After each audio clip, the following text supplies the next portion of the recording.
गुरुदैव दत्त.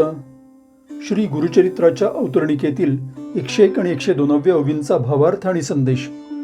किंवा सिद्धा कल्पतरू नामधारिके पसरिला करू, यांच्या करोनी परोपकारू भक्तांकरिता बहु केला. किंवा सिद्धमुनी बलाहक नामधारक शिष्यचातक, मुख पसरोनी बिंदू एक मागता अपार वर्षला. या ओवी श्री नरसिंह सरस्वती दत्तप्रभूंचे शिष्य श्री सिद्ध यांच्या कृपाशक्तीचा आणि भक्तवत्सल्यतेचा अत्यंत सुंदर बोध घडवतात.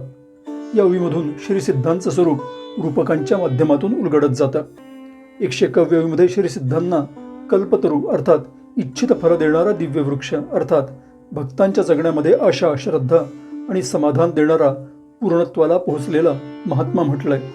आणि अशा कल्पवृक्षापुढे श्री गुरुचरित्राचे लेखक सरस्वती गंगाधरांनी हात पसरून कृपेची मागणी केली असताना श्री सिद्धांच्या करुणेनं त्यांचं हात, झोळी आणि ओंजळ अपार भरून गेलेली आहे. 102व्या ओवीमध्येच दुसरं सुंदर रूपक आहे. श्री सिद्धमुनींना बलाहक म्हणजे ढग आणि शिष्य सरस्वती गंगाधर हे चातक म्हणजे पावसाच्या थेंबासाठी असुसलेला पक्षी आहेत.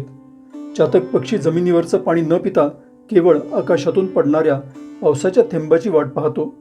शिष्याची श्रद्धा आणि एकनिष्ठा यामधून दिसते. शिष्यानं केवळ एकच बिंदू म्हणजे थोडीशीही जरी कृपेची याचना केली तरी श्री गुरु कृपेचा अपार वर्षाव करतात.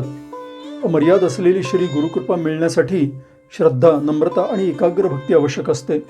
श्री गुरु हे जगण्यामध्ये परिवर्तन घडून आणणारे दीपस्तंभ असतात.